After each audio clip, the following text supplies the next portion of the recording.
네, 우리 하나님 말씀 함께 보겠습니다. 누가복음입니다. 누가복음 2장 25절부터 38절입니다.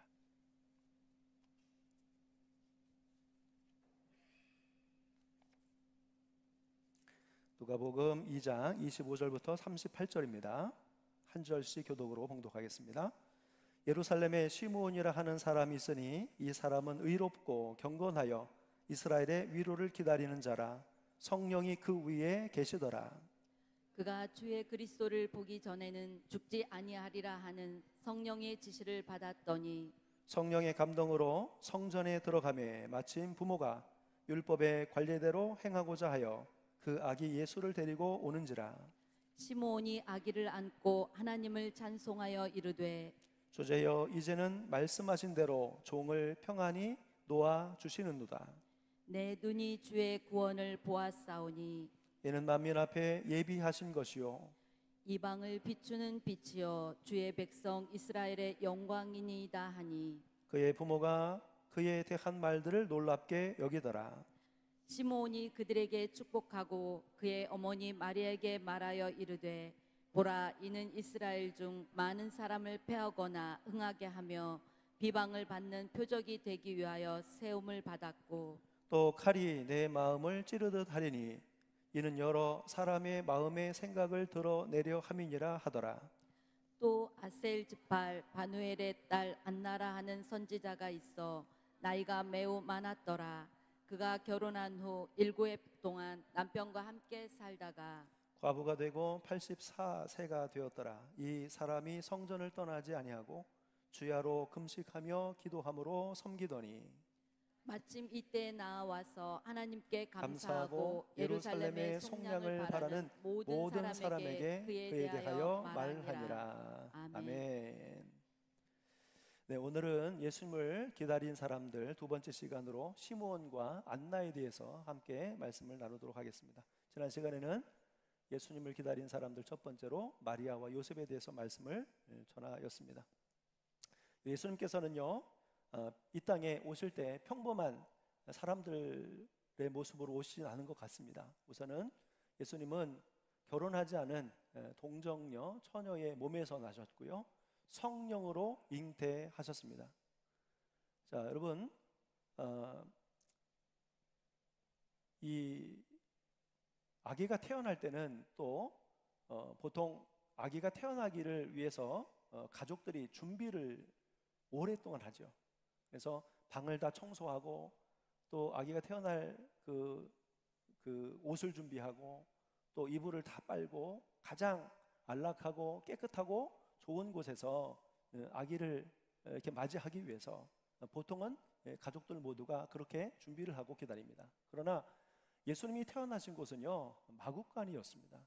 가이사 아구스도의 호정령에 따라서 자 베들레헴으로 가던 중에 그만 여행 중에 예수님은 태어나셨기 때문에 마땅히 아늑하고 안락한 곳에서 태어날 수가 없었습니다. 그 권리조차도 예수님은 누리지 못했던 것이죠.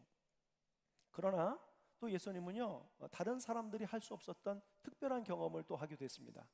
자, 무엇보다 예수님의 탄생의 소식을요 하나님은 주의 사자들을 천사를 통해서 많은 사람들에게 미리 알리셨다는 거죠. 자, 예수님의 탄생 소식이 가장 먼저 누구에게 전해졌는가 보니까 들에서 양을 치던 목자들이었습니다. 자, 목자들에게 하나님은 천사를 보내셔서 이렇게 말씀하셨죠.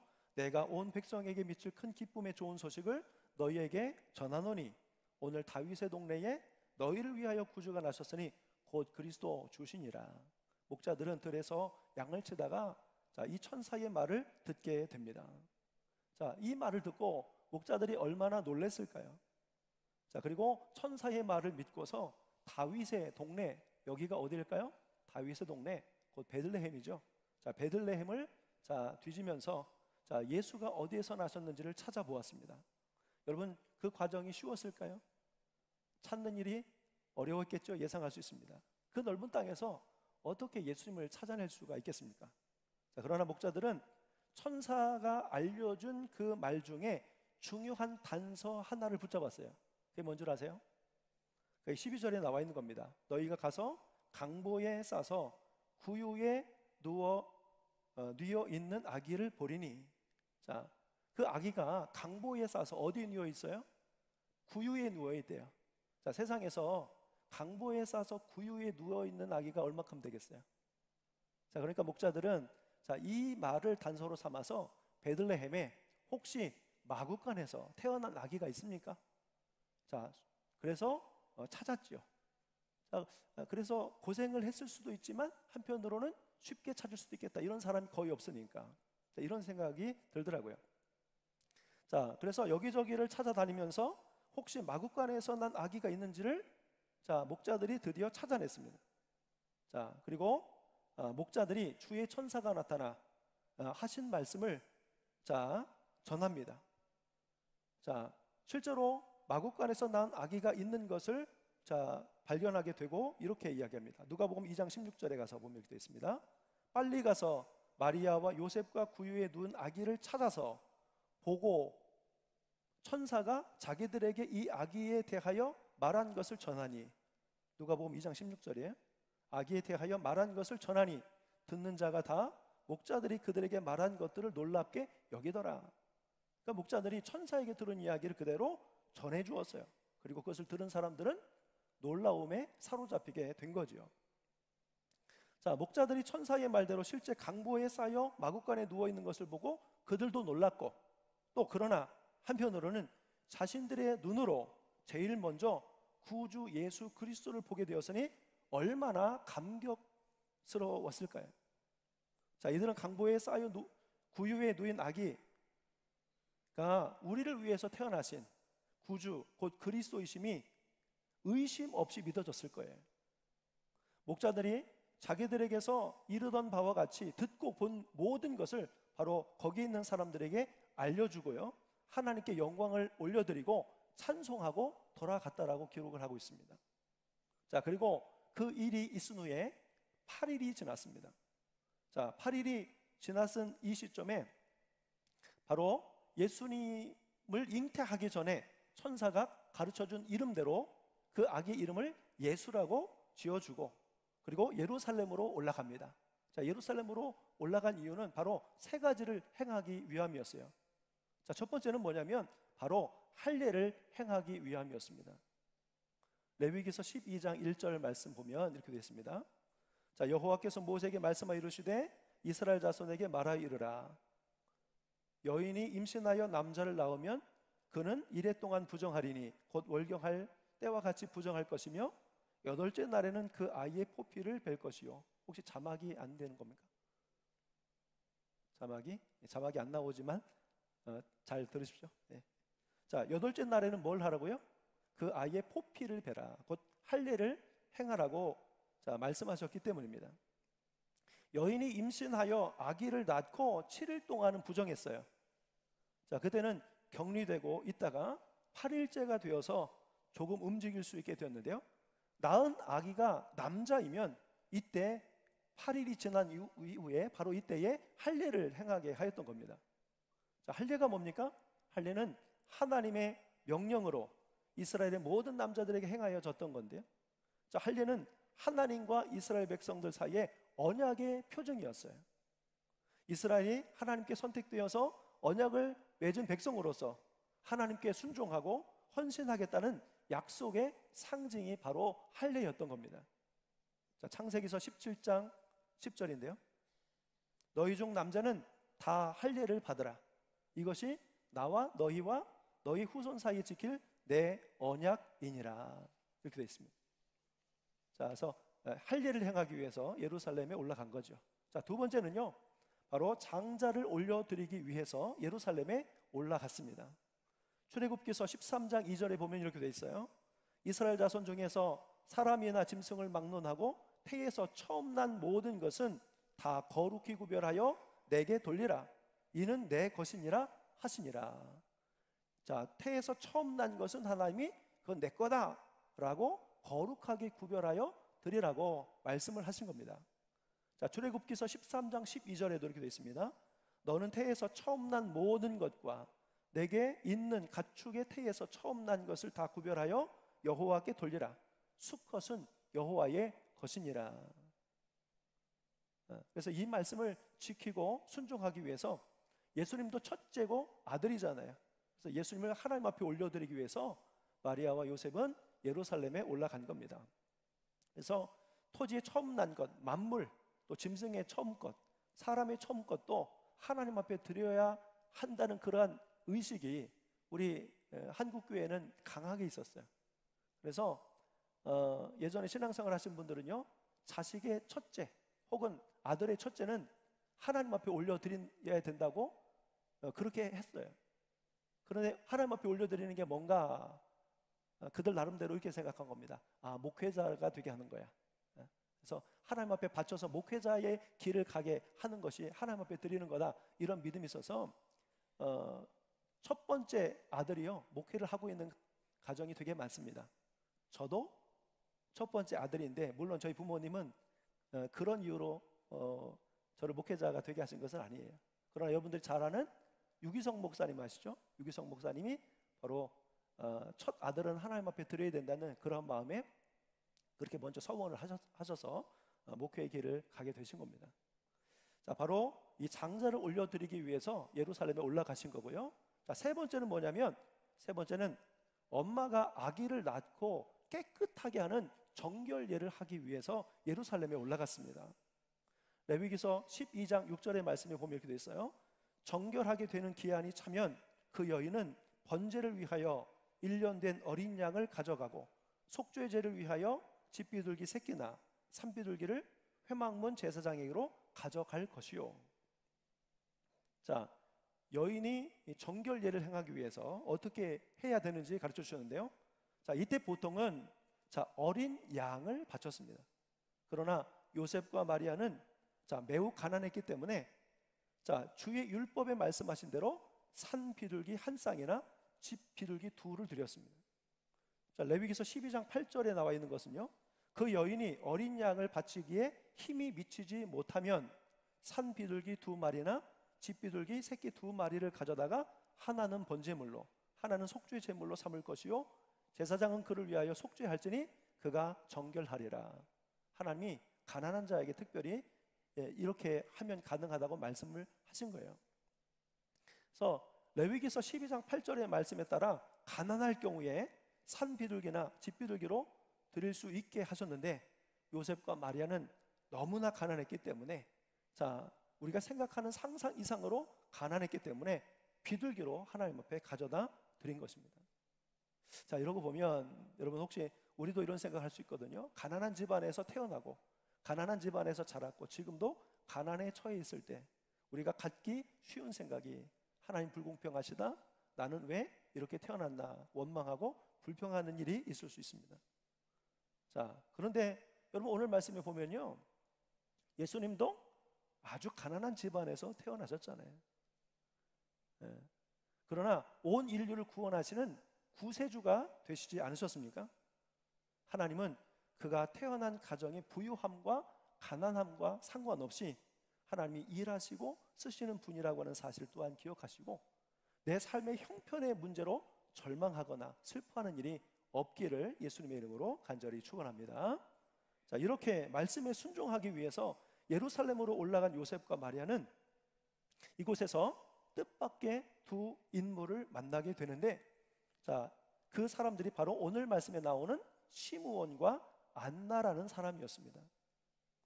이들은 예루살렘 성전에서 예수님의 탄생을 오랫동안 기다리고 간절히 기도하고 있었던 사람들로서 예수님이 오셨을 때 알아보고 예수님이 누구이신지를 증거하신 사람들이었습니다. 그러고 보면 하나님은 참으로 오묘하고 신기하다는 생각을 하게 돼요. 여러분, 예수님이 베들레헴에서 태어나게 된 것도 하나님이 미리 계획하신 일이었습니다. 구약 성경에 미가 선지자를 통해서 하나님이 이렇게 말씀하신 것이 이루어진 거예요. 미가서 5장 2절에 보면 이렇게 되어 있습니다. 베들레헴 에브라다야, 너는 유다 족속 중에 작을지라도 이스라엘을 다스릴 자가 내게서 내게로 나올 것이라. 그의 근본은 상고의 영원에 있느니라. 메시아가 어디에서 나신다고요? 베들레헴에서 날 것이다. 그러나 마리아와 요셉은 어디에서 살았습니까? 갈릴리 지방 나사렛에서 살았거든요. 여러분, 갈릴리 지방과 유대 지방은 꽤 거리가 멉니다. 자, 그럼에도 불구하고 하나님이 예수님의 탄생은 나사렛이 아니라 베들레헴에서 나게 하신 것, 이것 또한 하나님이 미가 선지자를 통해서 약속하신 것들을 그대로 이루신 사건이었던 것입니다. 자, 이미 이 모든 것이 다 짜여진 각본처럼 딱딱 맞아떨어지고 있어요. 이는 바로 하나님께서 예수 그리스도를 이 땅에 오시게 함에 있어서 모든 것들을 계획하셨고 예비해 주셨다는 것에 대한 증거예요. 하나님은요, 이처럼 참 철저하신 분이십니다. 그러니까 우리의 인생도 마찬가지예요. 하나님은 우리의 인생을 다 계획하고 계셔요. 때로는 우리가 전혀 예상치도 못한 길을 향해 나아가게도 하시고, 때로는 곤란한 일을 만나게도 하시고, 우리의 뜻대로 안 되는 인생을 살게도 하시고, 하지만 하나님은 그 가운데서도 우리의 인생을 다 알고 계획하시고 하나님의 뜻대로 이끌어가고 계시다는 사실을 기억하셨으면 좋겠어요. 우리가 다만 하나님의 계획을 이해하지 못할 뿐이지, 하나님은 요셉과 마리아와 같이 당신의 백성들을 향한 특별한 계획을 가지고 계시다는 것을 잊지 마시고요, 하나님의 뜻을 구하며 기도하고 소망 중에 나아가는 우리 사랑하는 모든 성도들이 되시기를 예수님의 이름으로 간절히 축원합니다. 자, 먼저 시므온이 어떤 사람인지 성경에 대해서 이렇게 기록해 놓았습니다. 우리 이 말씀 같이 한번 읽을게요. 누가복음 2장 25절입니다. 읽습니다. 시작. 예루살렘에 시므온이라 하는 사람이 있으니 이 사람은 의롭고 경건하여 이스라엘의 위로를 기다리는 자라. 성령이 그 위에 계시더라.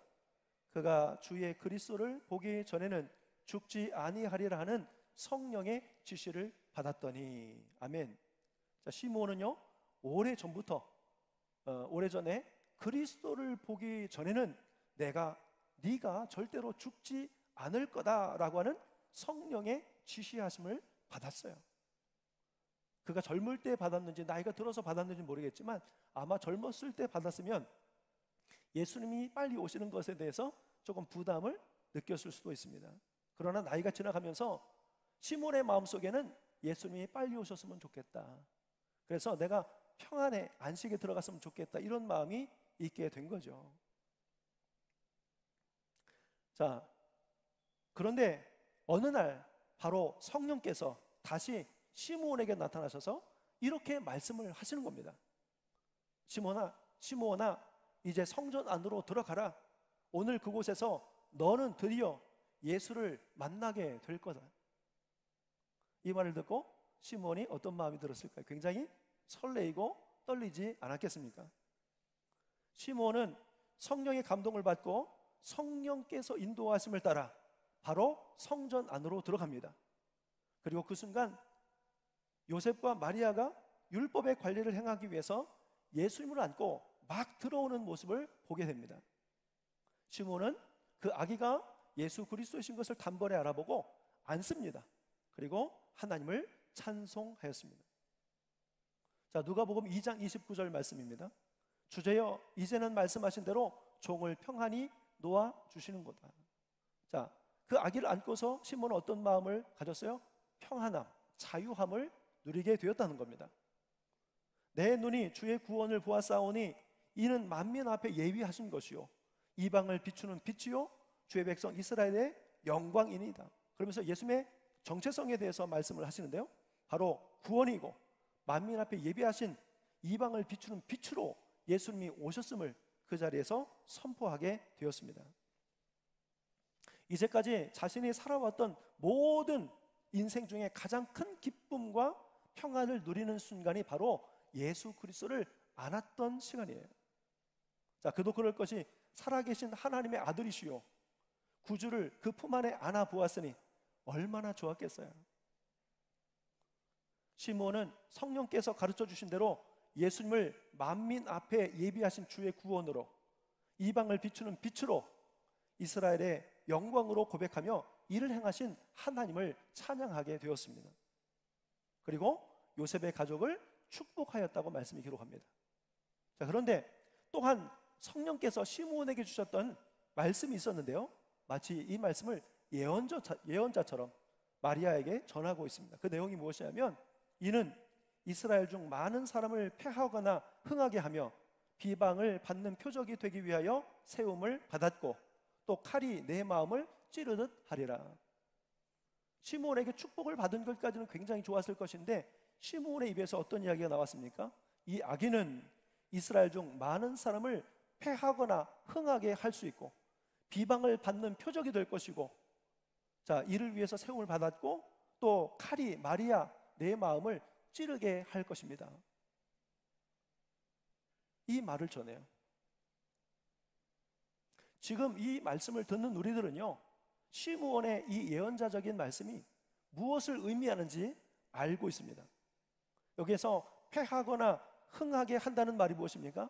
표준세 번역과 우리말 성경에는 이렇게 번역을 했어요. 이스라엘 가운데 많은 사람을 넘어지게도 하고 일어나게 하도록 세우심을 받았다. 넘어지게도 하고 일어나게도 하도록 세우심을 받았다. 이렇게 번역을 해놓았습니다. 예수님의 일생은요, 죄인들에 대해서 회개와 복음을 전파하는 사역이었는데, 이 회개의 복음을 들었을 때 바리새인들처럼 넘어진 사람들도 있었습니다. 하지만 죄인들은 그 말씀을 듣고 회개해서 일어난 사람들입니다. 예수님이 십자가에 달려 죽으신 그 사건으로 넘어진 사람들이 있죠. 하지만 아리마대 요셉과 같은 사람은 세우심을 받은 사람들이었다는 겁니다. 그리고 예수님은 당신의 행하신 일들로 인해서 많은 사람들에게 비방의 표적이 되었습니다. 저가 신성을 못 얻겠다, 군중을 선동했다 하면서 좋은 일을 그렇게 많이 했음에도 불구하고 시기와 질투의 대상이 되지 않았습니까? 유대 근본주의자들에게 미움과 시기의 타겟이 되었던 것입니다. 그리고 결국 모진 조롱과 조소와 고통을 이겨내시고 십자가에 달려 젊은 나이에 죽음을 당하셨습니다. 자, 그러면 이를 지켜보는 마리아의 마음은 어땠을까요? 시므온의 예언처럼 칼이 내 마음을 찌르듯 하리라. 예수님의 육신의 어머니는 바로 칼이 그 마음을 찌르는 큰 아픔을 경험했지 않습니까? 시므온의 예언대로 그대로 된 것입니다. 여러분, 하나님은 예수님의 역할을 오늘 이 시대에 누구에게 맡기셨냐면 교회에게 맡기셨어요. 그리고 성도들에게도 맡겼습니다. 그래서 교회의 사역, 성도들이 복음을 전하는 그 사역에는요, 반드시 뭐가 있습니까?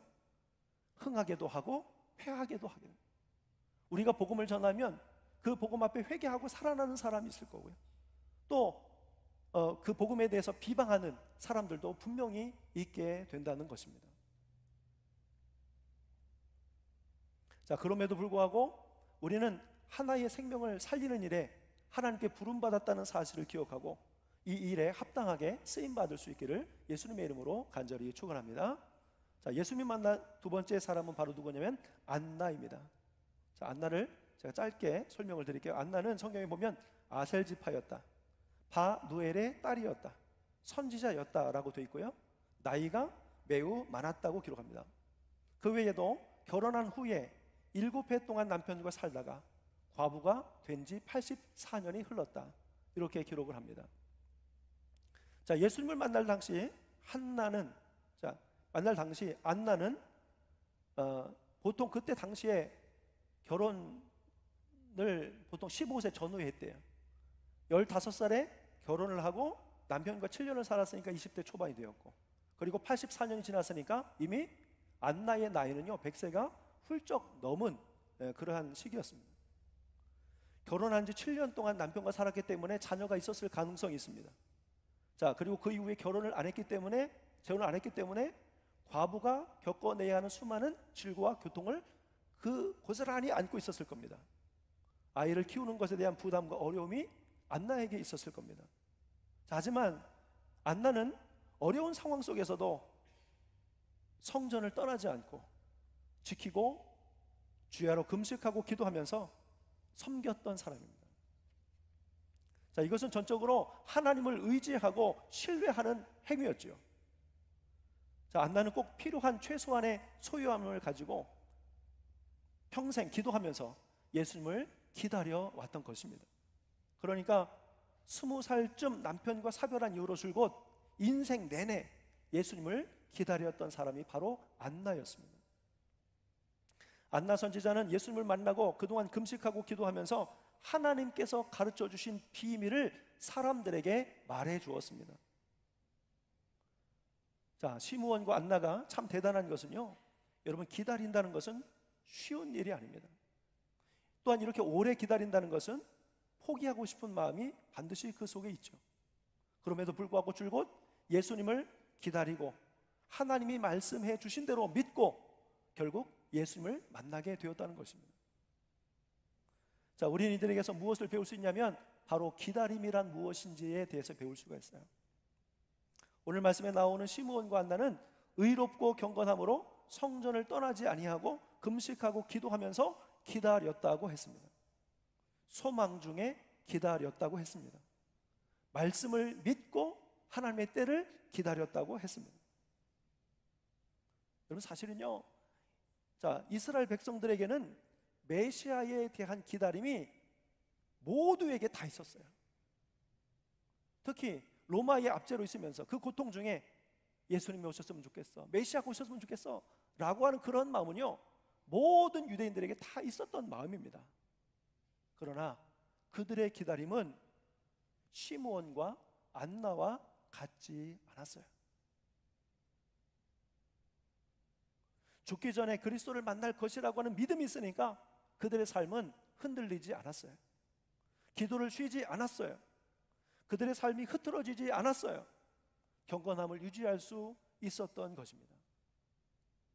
그리고 예수님을 만난 후에는 누구보다도 하나님 앞에 감사했고요, 하나님을 찬양하고 그리스도의 증인으로 살았다는 것입니다.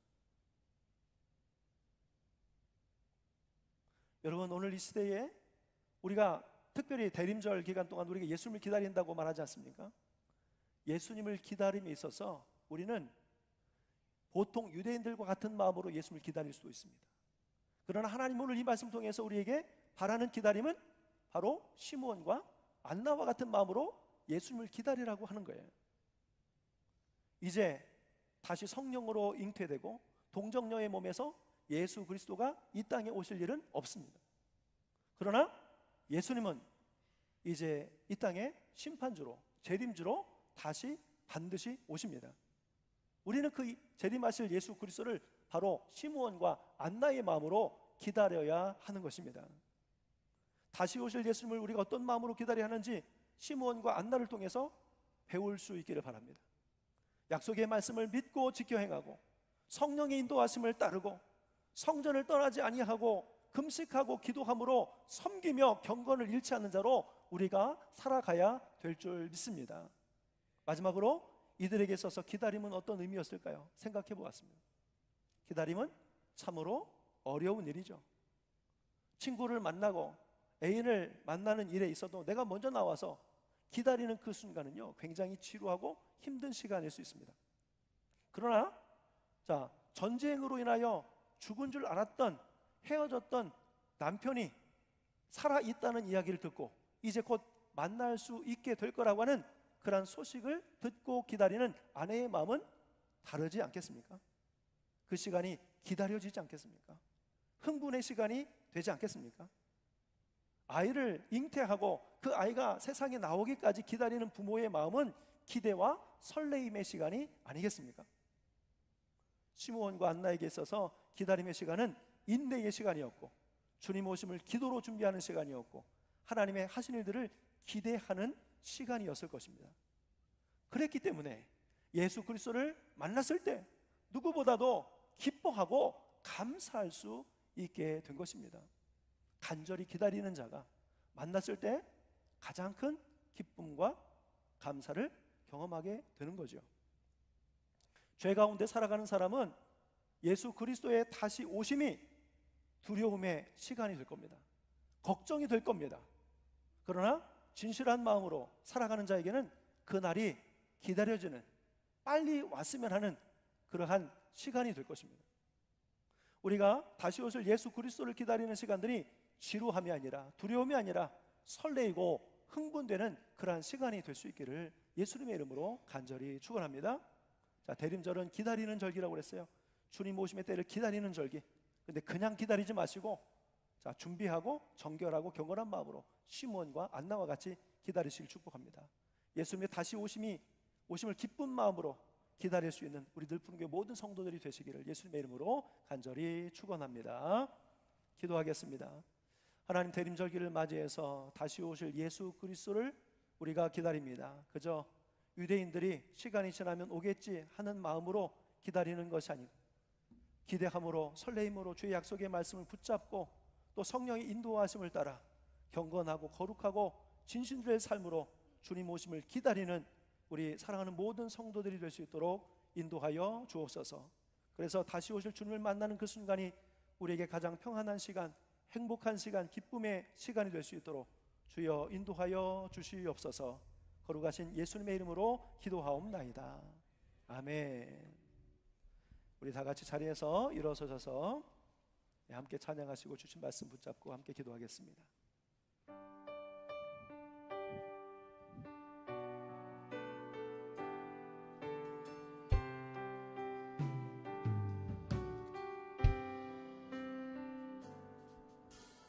당신은 영광의 해와 당신은 평강의 왕 당신은 하늘과 땅의 주 당신은 정의의 아들 천사가 무릎 꿇고 예배하고 찬송하네 영원한 생명 말씀 당신은 예수 그리스도 주 호산나 다윗의 자손께 호산나 불러 왕 중의 왕 높은 하늘에 영광을 예수 주 메시아를. 네, 우리 함께 기도하겠습니다. 유대인들의 모든 사람들이 예수님을 기다렸다고 그랬잖아요. 그들의 마음은 오셨으면 좋겠다, 이거 소망으로 끝난 거예요. 오늘 이 시간 예수님의 다시 오심을 기다리는 우리의 마음도 이와 같을 수 있습니다. 때가 되면 오시겠지, 오신다고 하셨으니까 오시겠지, 막연한 이 생각으로 살아가는 사람들이 있을 수 있습니다. 하지만 그것으로는 부족합니다. 하나님 믿진정 주님의 오심을 기다리는 우리들에게 바로 시므온과 안나와 같은 마음으로 기다릴 것을 말씀해 주셨어요. 기대와 설레임으로 또 경건함으로 정결함으로 성령 안에서 인도하심을 따라 말씀에 순종하는 삶을 살면서 다시 오실 예수 그리스도를 기다리라 하신 오늘의 말씀을 여러분 가운데 새기시기를 바랍니다. 그래서 주님이 언제 오시든 주님을 만나는 그 시간이 우리에게 가장 평안한 시간이, 자유의 시간이, 또 승리의 시간이, 기쁨의 시간이 되기를 소망합니다. 오늘 주신 말씀을 기억하면서 우리 하나님 앞에 결단의 기도를 드리겠습니다. 주여 한 번만 힘차게 외치시고 함께 통성으로 기도합니다. 주여! 거룩하신 아버지 하나님, 대림절 세 번째 주일을 지나고 있습니다. 하나님, 다시 오실 예수 그리스도를 기다리는 이 마음, 하나님 아버지시여, 우리가 어떤 마음이 아버지 하나님 주 우리 속에 있는지 다시 한번 돌아보게 하셨습니다. 하나님, 오신다고 하셨지만 여전히 안 오시는 아버지 주여, 하나님의 말씀에 대하여 우리가 아버지 그 약속의 말씀을 잊어버리거나 못 잊어 있다면 다시 한번 오늘 이 말씀을 통해서 우리의 영혼이 깨어나게 하시고 주님 오시는 그 날이 우리에게 설렘과 기대의 시간이 되게 하여 주옵소서. 하나님, 막연하게 마음의 소망으로만 기다렸던 유대인들이 아니라 진심으로 시므온과 안나와 같은 마음을 가지고 아버지 언제든 오시라고 하는 분명한 확신을 가지고 또 주신 약속의 말씀을 굳게 붙잡고 믿고 거룩함과 경건함으로 정결함으로 금식하며 기도함으로 성전을 지키면서 주님의 오심을 기다리는 우리 사랑하는 모든 성도들의 신으로 하나님을 인도하여 주옵소서. 아버지 간절히 기다린 자에게 주님의 오시는 그 순간이 가장 영광되고 기쁨의 시간이 될 줄 믿습니다. 하나님 아버지 주님, 우리가 언제라도 다시 뵙기를 간절히 소망하고 마라나타 주 예수 오시옵소라고 하는 마음으로 소망하고 또 하나님 기대할 때에 하나님 또한 우리의 삶도 우리 삶 가운데 아버지 우리의 생각과 마음이 변화되게 하여 주시고 우리가 보다 더 경건하게 가장 거룩하고 깨끗한 모습으로 주님을 맞이할 수 있도록 우리의 삶을 새롭게 할 수 있도록 하나님을 인도하여 주시옵소서. 하나님 아버지 주여, 그래서 주님을 만났을 때 하나님 정말 우리가 말할 수 없는 감격과 아버지 기쁨의 샘이 터지게 하여 주시옵시고 환호하며 호산나 다윗의 자손이여 찬송하리로다 하면서 주님을 영접할 수 있도록 인도하여 주시옵소서. 우리 사랑하는 성도들 대림절기를 지나면서 다시 오실 예수 그리스도를 기다리는 그 마음이 새롭게 하여 주옵소서. 오늘 말씀 그대로 아버지시여 그 속에 떨어지게 하여 주시고 하나님 아버지 시므온과 안나의 마음으로 주님 오심을 기다리는 우리 사랑하는 모든 성도의 삶이 될 수 있도록 인도하여 주옵소서. 하나님 아버지 오늘도 성령께서 지는 곳에 임재하여 주시고 각 사람 위에 임하여 주셔서 다스려 주옵소서. 성령님 임하소서. 더 강하게 뜨겁게 충만하게 임하여 주옵소서. 또한 아버지 빛되신 주님 아버지 오늘 성도들의 어둠을 물리치시고 비추어 주셔서 환하게 하시며 우리의 절망과 아버지 또한 불안과 염려와 걱정들을 녹이시고 소망으로 아버지 하나님 또 하나님 주신 새 마음으로 아버지 하나님 저 또한 새롭게 나갈 수 있도록 일어설 수 있도록 하나님이여 인도하여 주시옵소서.